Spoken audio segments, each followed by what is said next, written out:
My name is Ron Carrico. I'm one of the docents at the San Diego Air and Space Museum, and we're doing an oral history interview today with Don Morris, a retired U.S. Navy captain, as I recall.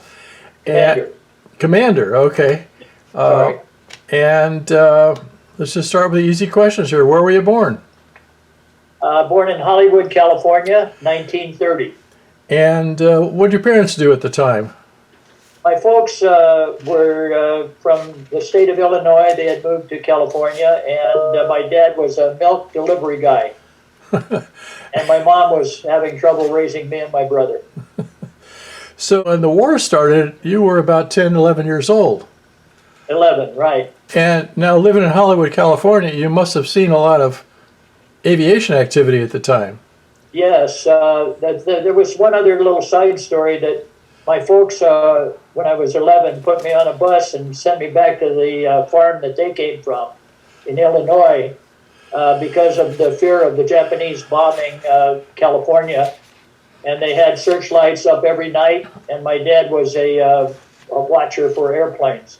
So it was a very tricky situation back in that day, and nobody really understood what the Japanese were capable of doing. Well, the Japanese actually did launch some airplanes off of submarines, as I recall. And they did some very few weapons off of submarines into the California coast. Right. They also did those fire bombs, those balloons that landed up north someplace. That's right, way up in Northern California. Now, so you went on active duty when? Let's see, I was 22, so about 1952. So you had graduated from college then? Yeah, graduated, went into the flight training program. Cal Poly. Right, good for you. Well, I went to Cal Poly too. Oh, I did not know that. Yeah, I went to Cal Poly Pomona. Oh, well, no, that doesn't count. I'm sorry. 4 years though. At Poly, yeah. Well, I only stayed there for 2. I had placed 3rd in the nation in the high and low hurdles in community colleges at Mount Sac, and they recruited me up to Cal Poly at that time. Oh, wow. So, you ran in the Olympics? No, in the junior college national championships. Okay, which junior college did you go to? Mount San Antonio College. So did I. Were held in the LA Coliseum. I went to Mount Sac too. Oh my God, you're kidding. I'm only like 11 years in back of you though, so. Oh, I'll be darned. Huh. Now, active duty, you went into the reserves. Right. And you stayed in the reserves forever. A total of 42 years. How did you manage to stay that long? Well, that's the total amount of time that I had. I was the 11th Naval District representative up here in Northern California for a long time. I taught the SEALs, trainers of the SEALs. I went back to the Naval Academy and helped them with their curriculum. My doctorate's in higher education, so it all sort of fit together. Okay. That good-looking guy in back of you on our right is yourself. That's correct. Okay, and this was taken when? Been about 1953. I just done my carrier landings, the first landings, and we landed on the USS Monterey. It was a aircraft carrier that was in a very big part of World War II, and this was what they had accomplished in World War II. What was on the backdrop for us. I think it was finally put into harbor and finished, destroyed by us in about 1954, 55. So all those flags represent ships that were sunk by the. That's correct, and bombs dropped, and submarines, and ships sunk, and the whole thing. So so you went to pilot training. I mean, you got accepted for pilot training. Right. Where did you go? Went through Pensacola, and I got through it. It was pretty demanding, but it worked out fine, and I had my choice. I was going to get married when I finished it to my sweet wife, who is still here with me. and it worked out very, very well. So how about airships? How did that happen? Okay, well, I had my choice of multi-engine, but it was in Alaska. Ooh. I had my choice of helicopter, but that didn't seem to appeal to me at all. And but the one that had a base that my wife and I could spend our honeymoon on, was Lakehurst, New Jersey. So I chose airships, basically just because that was the most convenient thing for me at that time. Now, Lakehurst, New Jersey is kind of like the center of airship operations for the United States. It was at that time, yes. And it's also where the Hindenburg went down in 1937. Well, good for you. You know all about it. Yeah, we did a lot of landings over where the Hindenburg went down. Yeah, you're very knowledgeable. Yeah.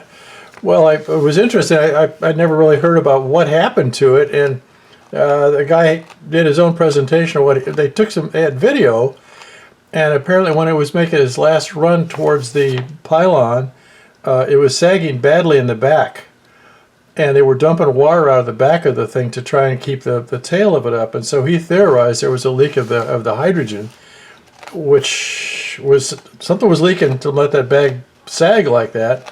And we know what happened after that. There was the explosion, and the whole thing blew up. Or Right. burned up, We did a lot of landings over where that went down, where it crashed. Now, when you were flying, so you go through primary, then basic, and you select to fly the airships. Right. How many airships were there at that time, or do you have any idea?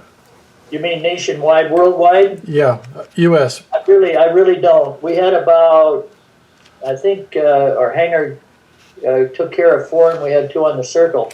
I think we had about 6 airships at that time at Lakehurst. Now in 1950, so you became operational, what, in 53 or so? You mean when I started actually flying the airships and stuff? Yeah, around 53, 54. And when you finally finished, how many hours did you have total in them? Whoa, that's a good question. I don't know. It must have been hundreds, but I don't really. That book is long gone, long lost. Yeah, well, they have 50 years later. I mean, I read somewhere where one of the airships flew down to Morocco and then back, and ended up with, what was it, 206 hours of flight time in the trip. Right. Well, the one that was impressive to us at the time, it had taken off from the East Coast and flown over to Europe, and then came back and landed. They had to refuel it, and a lot of times it was that. At least that was the story we heard at that time. I think it was called Snowbird. I think that was the name of it. God, again, you know stuff I don't have any idea. Yeah, well, there is so much on. I just could not believe how much stuff there is. I mean, on Wikipedia, there's 34 pages of information. I better read that. That sounds very interesting. Yeah. Well, the first 18 or 19 have to do with the Montgolfier brothers in 1783 and Dumont and all these other people, flying these things around, and a lot of people were killed. It seems to me that when it comes down to it, they're fairly dangerous. Yeah, well, I think the Germans were the ones that really brought it to as much perfection as they could possibly be. They were really big into the airship world at that time, and of course the Hindenburg was a perfect example of them being able to fly across the Atlantic Ocean. And we had one airship called the America, which was one of the big ones. It was built by the Germans as war reparations. Oh, I'd say another guy. You know more than I do. That's interesting. Yeah, no, I didn't know that. But at any rate, so explain the difference between a dirigible, a blimp, and an airship. Whoa. The guy that's cleaning our yard is out there right now. I hope you can cut out the noise that I don't hear it. I don't hear him at all. Oh, okay, good. Well, the only things I know about are the airship itself. The dirigible, I think, would be the German, the massive German airships. And ours were about the length of a football field, and as I remember, about 10 stories high. How many crew? Depended on the airship. We had several different kinds at that time. Probably we would run, let's see, we had 6 bunks topside, so it must have been about 8 to 9 crew members. So and I noticed when they were mentioning, they were talking about reading about the Macon. Remember the Macon went down off of Point Sur up in Right, yeah. And and they referred to the title. They talked about the pilot and the pilots, and then Their Navy titles, and that's what we used, like first class, seaman first class, or okay. is that what you mean, sergeant, or not sergeant, chief, different kinds of chiefs and things. Is that what you mean? Did you watch that video that I sent you? No, I didn't see a video. Oh, I sent you a link to a video, and just to show you how this goes. And the one I sent was a guy named Frank Murray, and Frank Murray flew the A-12s, you know, the spy planes, the Mach 3 spy planes. Oh yeah. I thought that'd be an interesting contest for you to watch. Yeah. Well, I'll. It might be in my computer, and at 90, I just haven't figured out where to get it. I will look for it after we're done. It was one of the first. Your ship was about 300 feet long, carried 6 to 8 people, and now when you were patrolling out the East Coast, that's what you were stationed at Lakehurst patrolling, correct? Right. For Russian submarines. What was the furthest you ever went out? Oh, 300 or 400 miles. So how long were the missions usually? Probably 2 or 3 days would be the longest. That might be a little too long. Maybe a day and a half. So in other words, you would have extra crew members to sleep while the other guys were working, I guess. Outside, we had 4 bunks that the crew could sleep on. Okay. Now one of the things I was reading that this might be something you'd be interested in. Well, actually, they were mentioned during the war, World War II. They had 6 or 7 airship bases on the East Coast, and they had 3 or 4 on the West Coast, including Moffett Field, Santa Ana, someplace up in Washington State. And I was surprised it didn't mention Naval Station North Island, because we have the huge blimp hangars over at Naval Station North Island. I don't know why they didn't base out of here too.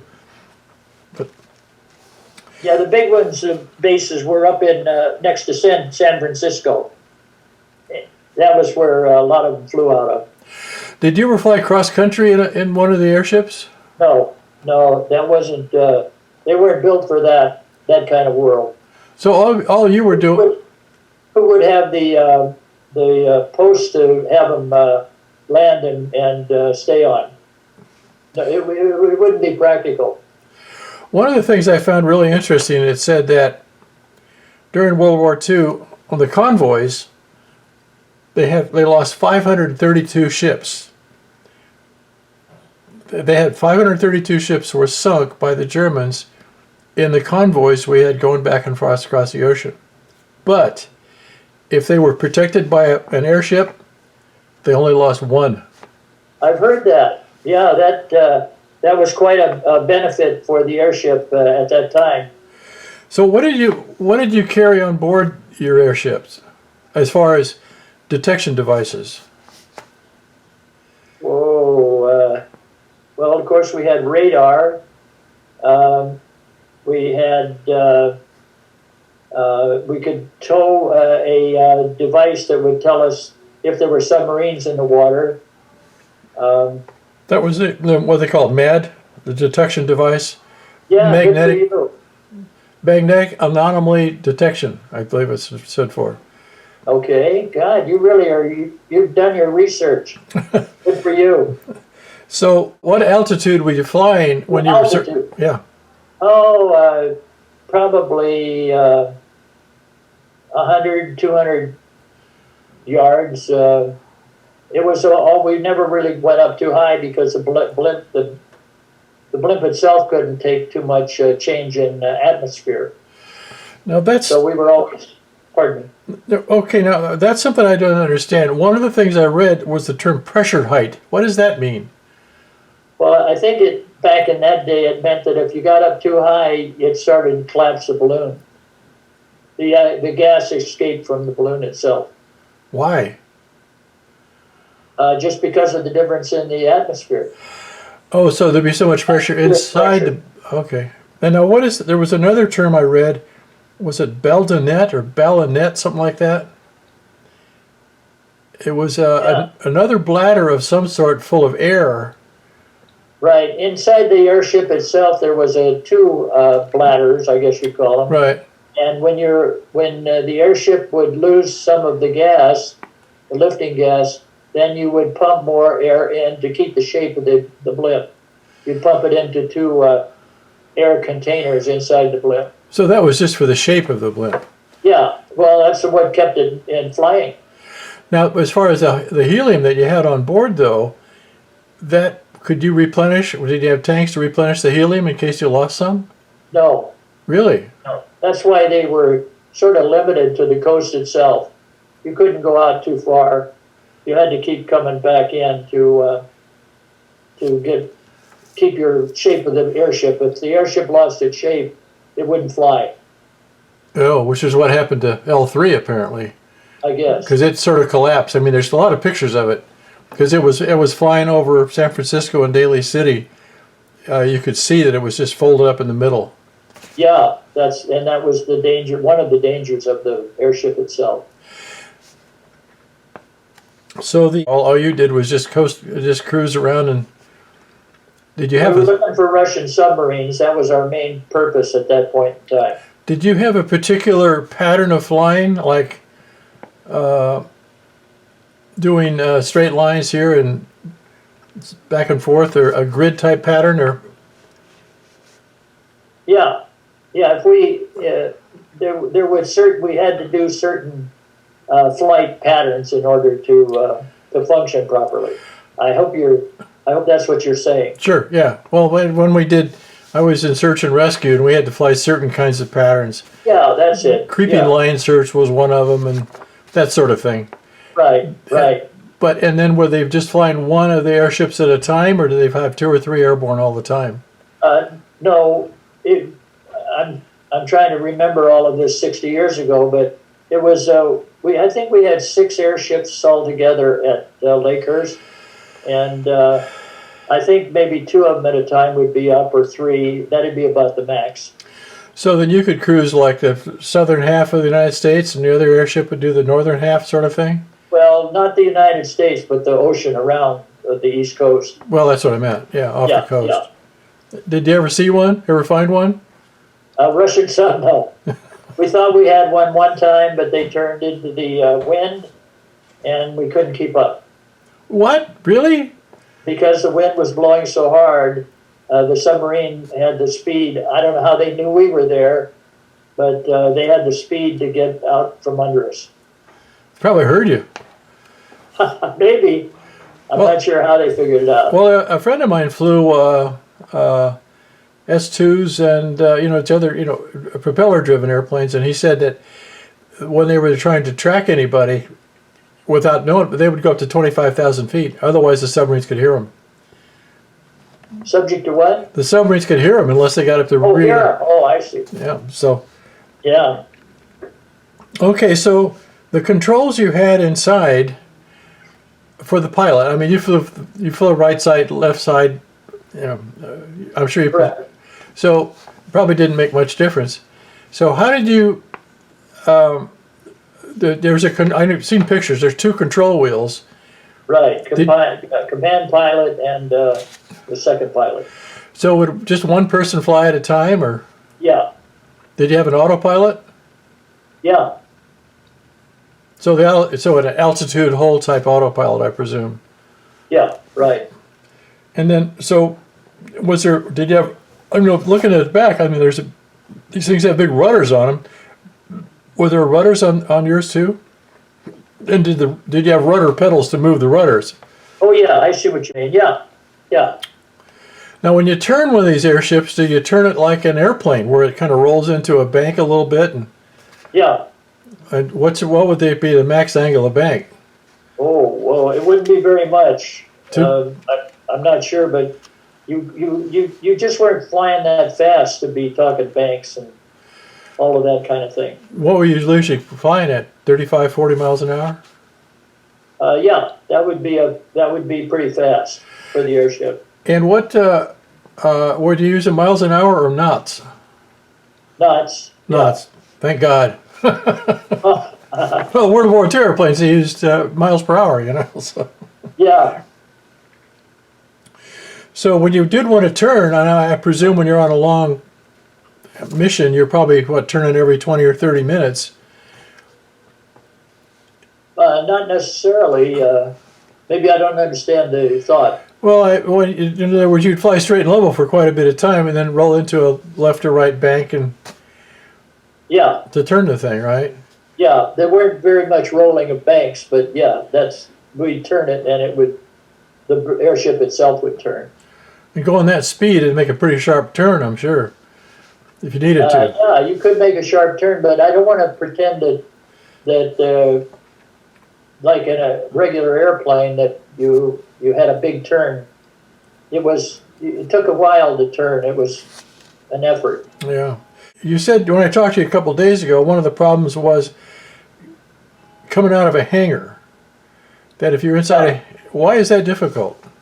Well, if there was a crosswind heavy enough, you couldn't get it out of the hangar.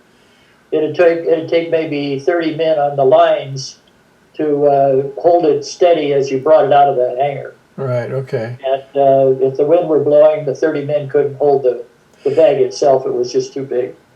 Now, you had Curtiss-Wright engines, I think, 1,800 cubic inch engines, I think, two, I believe. One on each side, I presume.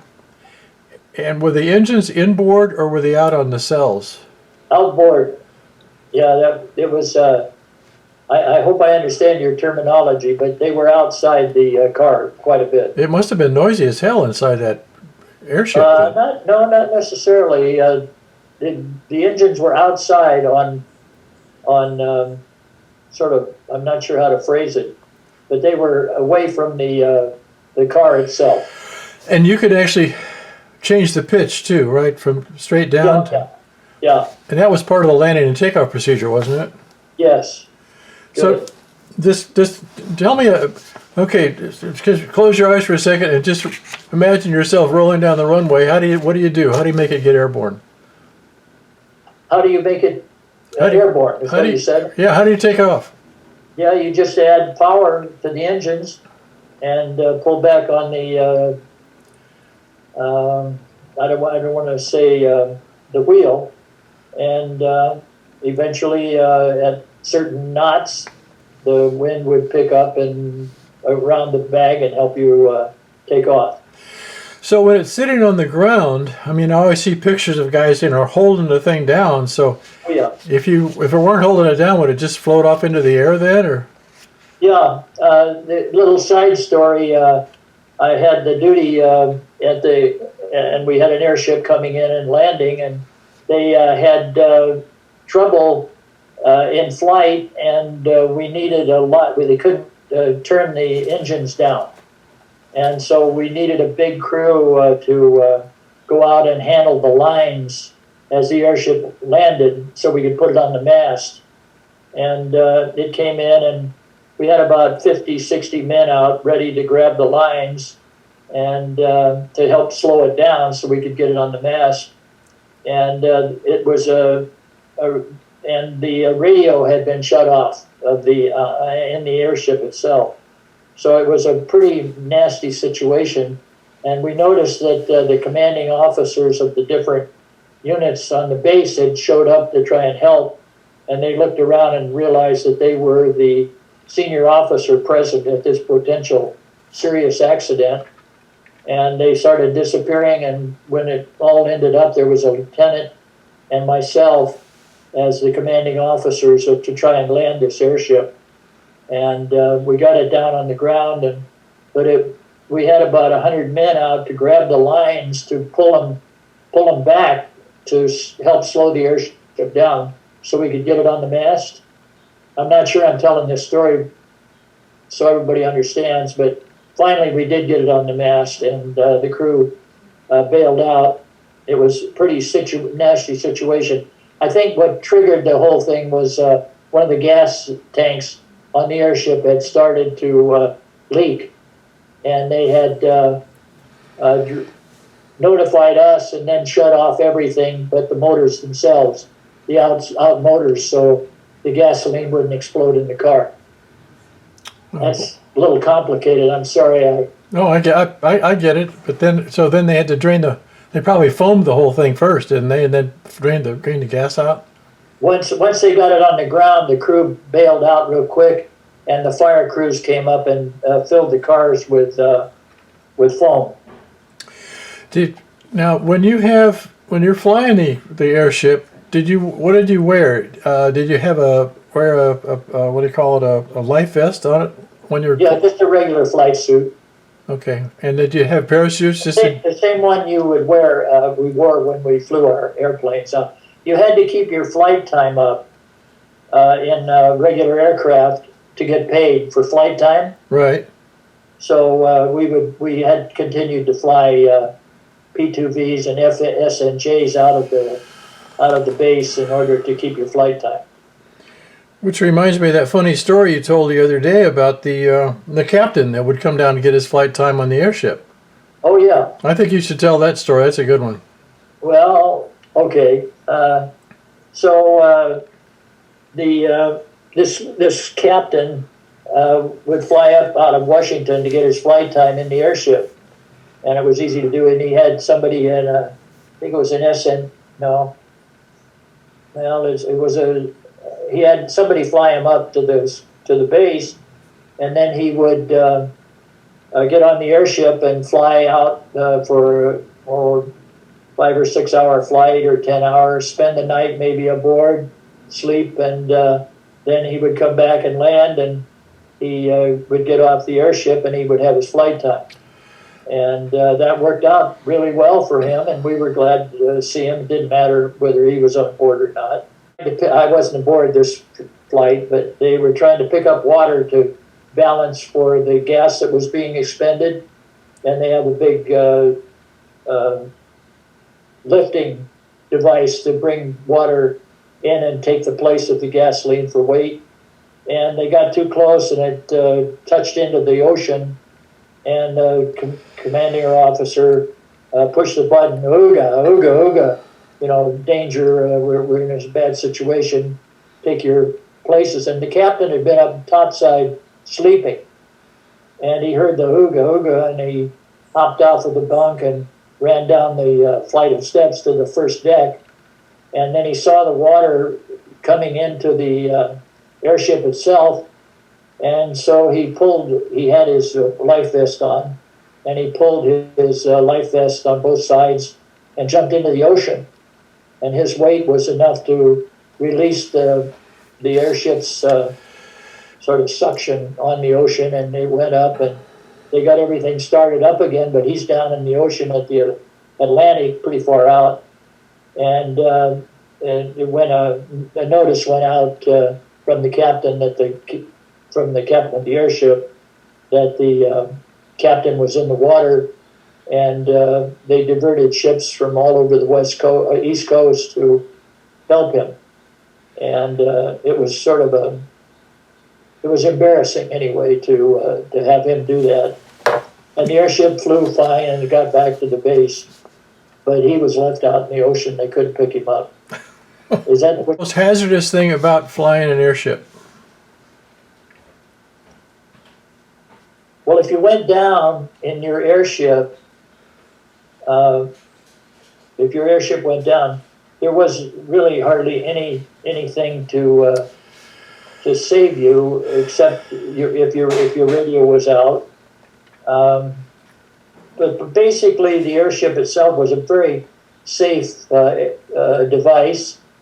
Probably the enlisted men that handled ropes that helped put it on the mast were probably in as much danger as anybody, because several of them were injured trying to help control the airship itself.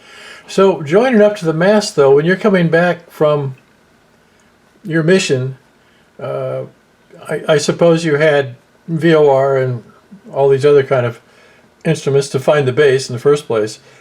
Yeah. But then when you got to the mast, then how did you know how to approach it? What speed did you use? And how did you actually do it? What was the procedure? There was an officer on the ground that controlled both the mast itself and the pilot. He would give motions to the pilot. There was a man on top of the mast that would hook the nose cone to the mast itself, and then they had an engine at the bottom of the mast that would pull it up and lock it into the mast itself. Oh, wow. I'm not sure I'm making that clear. No, that's but it. They had men on each line, and they had men on the mast itself to make it all happen. How far was the car above the ground? Was it just a short ladder to get down to the ground then, or? Oh, it was about, there was a wheel on the ground, and it was about, you had to climb a ladder, so I'd say about 6 feet to the bottom of the car itself. And on board the airship, you had a kitchen, right? Yes, right. And a bathroom. Oh yeah, definitely. Gotta have that. They were out for long runs. Oh yeah, right. Can you remember the longest time you ever spent in one?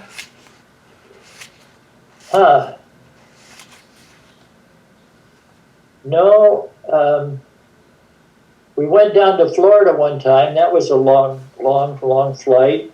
There was a base down there that took care of airships as well. And there were a lot of winds that were blowing that were taking us off the course and buffeting us trying to go into the winds. The winds were a big factor in airships. I mean, they were huge, 6, 7 stories high and the length of a football field. So any weather deterrent would be a big deal about getting your airship flying. And well, your top airspeed was what, about 70 knots or something like that? I've never been to 70 knots, but I think we were usually around 40, 50. Oh wow! So if you got a 40, 50, at the most. Yeah, okay. I just remember, I'm a docent at the Air Museum, so we have a lot of discussion about World War I and things, and the subject always comes up about the dirigibles that the Germans were using, and I thought, well, they had a real problem because the wind blows west to east, and so if you're going to fly from Germany to England, if you've got too much of a headwind, you ain't going. Right. You're not going to make it. Yeah, there was a lot of stories about the airships bombing the hell out of London. The Germans really, and then the command pilot, the German pilot, would hear airplanes coming up, so he would try and get away. But a lot of times they were very vulnerable. They had no speed compared to the airplanes themselves.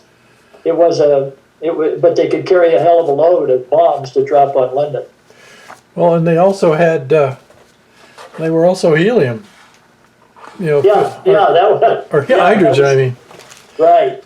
Yeah, that was a big problem. One of the things I read was that the Hindenburg had a stablemate. I mean, exactly the same ship. I can't remember the name. And it was down in South America somewhere when the Hindenburg, crashed and blew up. Or blew up and crashed, and it said it was the same exact. Well, what they did is they flew it back to Germany, and then they tried to fly it with hydrogen, which was pretty hard to get a hold of, but it wouldn't provide enough lift, and so they canceled. They never flew it again. No, I had no knowledge of that. That's interesting. Do you know much about the Macon? Not much, no. Yeah. Except that it was a lesson learned for all of us about trying to free balloon the remains of an airship and save the crew. Yeah, I think they only lost 2 people out of it. I'm getting a big reflection on my screen here. I don't know why. Oh, well, maybe I'm doing. There is an Airship Association, and they've got quite a few stories on their website too. Yeah. Well, tell me the story about, okay, you're in training and you had a lieutenant and you were supposed to do some free ballooning because of the situation where that could happen. And you Right. told the story about what happened, about it, what a character he was. Well, this was when we were going through training. I was trying to think of the name of the base that we were on.